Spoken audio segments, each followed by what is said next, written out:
हाय। इस वीडियो में हम 15 most important viva questions cover करेंगे जो कि हर प्रैक्टिकल एग्जाम में फ्रीक्वेंटली रिपीटेड होता है। So let us begin with the first question. तो पहला क्वेश्चन ये है कि जब हमारे पास सिंपल पेंडुलम है तो फिर हमें बार पेंडुलम की ज़रूरत क्यों पड़ी।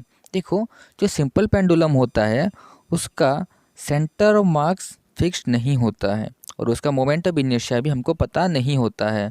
बट अगर हम सिंपल पेंडुलम की जगह एक compound pendulum like a bar pendulum use करें तो उसका moment of inertia and centre of मास हमको पहले से पता होता है और इसका यूज़ करके हम इजीली और मोर एक्यूरेटली जी का वैल्यू कैलकुलेट कर सकते हैं। In short, a bar pendulum can give us more precise and accurate value of G as compared to a simple pendulum. Moving to the second question.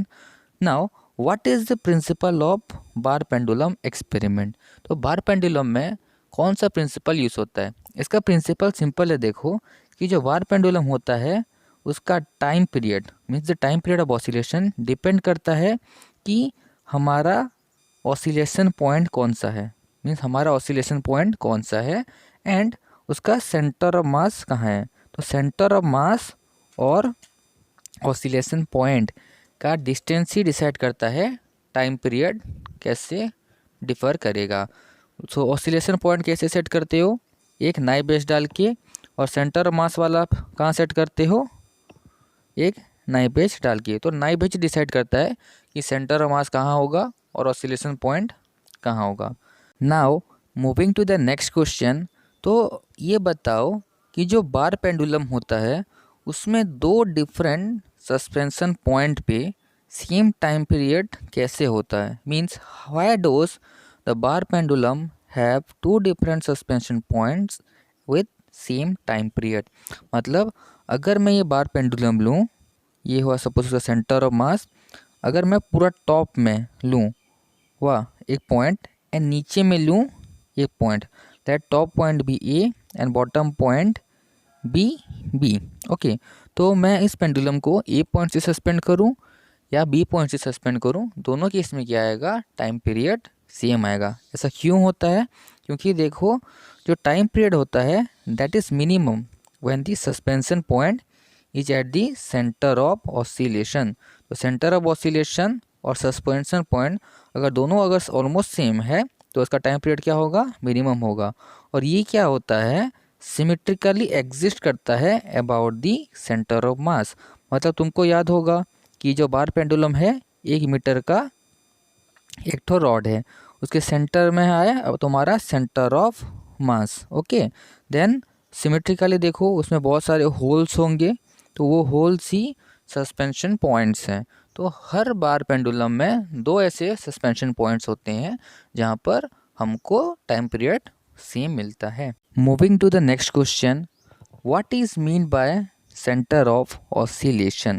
तो centre of oscillation एक ऐसा point होता है जहाँ वो बार पेंडुलम का entire mass is assume to be concentrated, जिसकी वजह से टाइम पीरियड में कोई चेंज नहीं आता।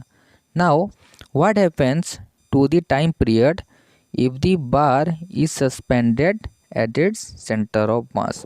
अगर हम वो नाइव एज को सेंटर ऑफ मास में इंसर्ट कर दें और उसको ऑसिलेशन के लिए छोड़ दें तो क्या होगा? तो इस केस में क्या होता है?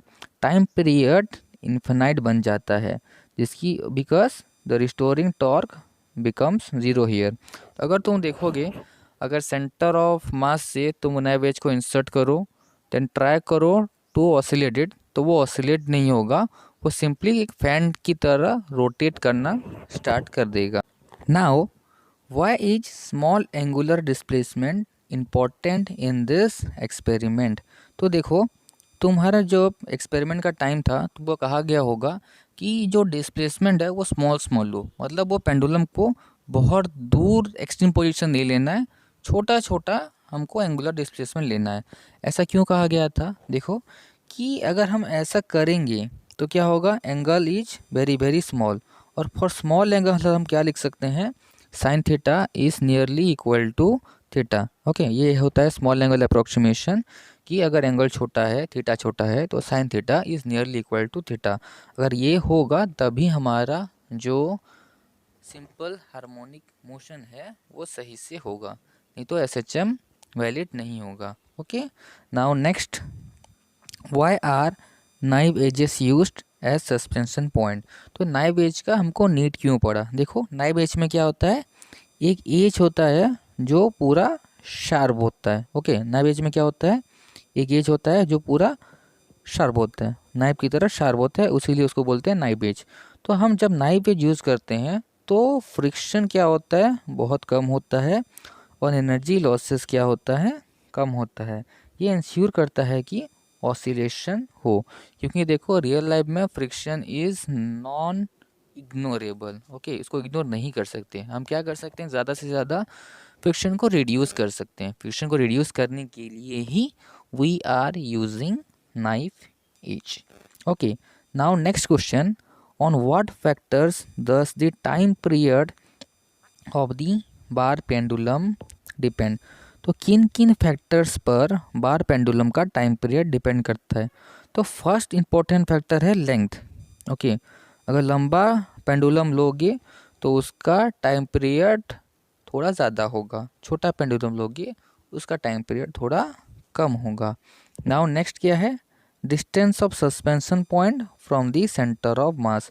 तो सस्पेंशन पॉइंट मतलब जिस पॉइंट पर वो सस्पेंडेड है, एंड सेंटर ऑफ मास कि तुम्हारा सेंटर ऑफ मास कहाँ है।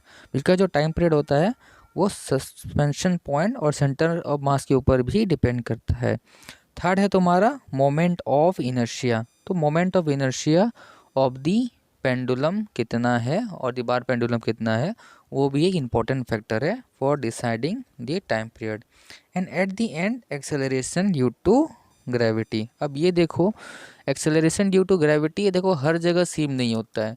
इक्वेटर में जितना जी का वैल्यू होगा, पोल में जी का वैल्यू उतना नहीं होगा, बट हम उसको इग्नोर कर देते हैं। बट ये भी एक फैक्टर है, एक्सेलरेशन ड्यू टू ग्रेविटी ही डिसाइड करता है कि टाइम पीरियड में कितना वेरिएशन आ सकता है।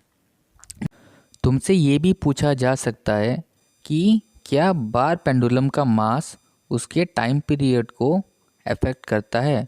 इसका आंसर है सिंपली नो, क्योंकि जो फॉर्मूला है उसमें मास का टर्म नहीं है, मास वाला टर्म कैंसिल हो जाता है। सो अगर ये बार पेंडुलम 100 ग्राम का हुआ या फिर 500 ग्राम का हुआ, देन उससे टाइम पीरियड में कोई भी इफेक्ट नहीं होगा। Now what is radius of gyration? तो radius of gyration usually distance होता है from the axis of rotation, जहाँ पर इस बार पेंडुलम का एंटायर मास होता है concentrated. Now what are the major sources of error in this experiment? तो एरर का सबसे बड़ा सोर्स है एयर रेजिस्टेंस। तो जब तुम ये एक्सपेरिमेंट कर रहे हो तो फैन को या कोई कूलर हो तो उसको ऑफ कर देना चाहिए। Second is friction at knife edges, ये भी कंट्रीब्यूट करते हैं towards error. Then large amplitude oscillation. Large amplitude oscillation का मतलब है कि तुम इस जो पेंडुलम है उसको बहुत ज़्यादा एक्सट्रीम पॉइंट पर ले गए हो। सो लेट से दिस पॉइंट इज़ ए, तो ए जो है वो होगा लार्ज एम्पलीट्यूड ऑसिलेशन के लिए, and let's say this point is B. Okay, so B point जो होगा वो होगा स्मॉल एम्पलीट्यूड ऑसिलेशन के लिए। तो हमको क्या करना होता है ये बार पेंडुलम एक्सपेरिमेंट में, लार्ज एम्पलीट्यूड को अवॉइड करना होता है। And last one is incorrect measurement of time, मतलब स्टॉप वॉच अगर तुम सही से यूज़ नहीं किए हो तो डेफिनेटली एक्सपेरिमेंट में एरर आएगा। Moving to the next question, why is bar pendulum more accurate than a simple pendulum? तो देखो, जो सिंपल पेंडुलम होता है उसमें स्ट्रिंग का लेंथ को हम एक्यूरेटली मेज़र नहीं कर सकते ड्यू टू मेजरमेंट एरर्स। तो उसमें जो बॉब होता है उसको हम एज्यूम करते हैं एज ए पॉइंट मास, और ये जो स्ट्रिंग होता है वो भी थोड़ा बहुत इलास्टिक होता है। तो ये सब डिमेरिट्स हैं सिंपल पेंडुलम का, एंड ये डिमेरिट्स हमारे बार पेंडुलम के अंदर नहीं है।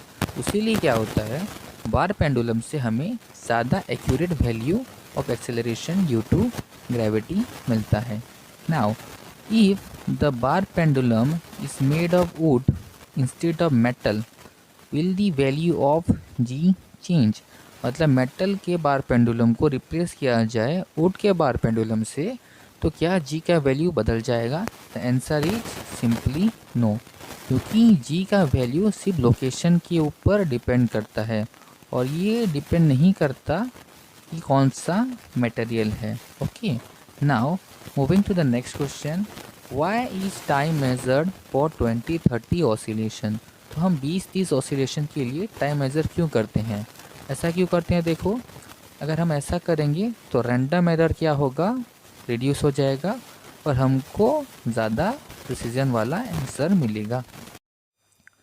Now what are the necessary precaution you must follow in this experiment? तो सबसे पहले तुमको जो एंगुलर डिस्प्लेसमेंट लेना है that should be small and that should be less than equal to 5 degree.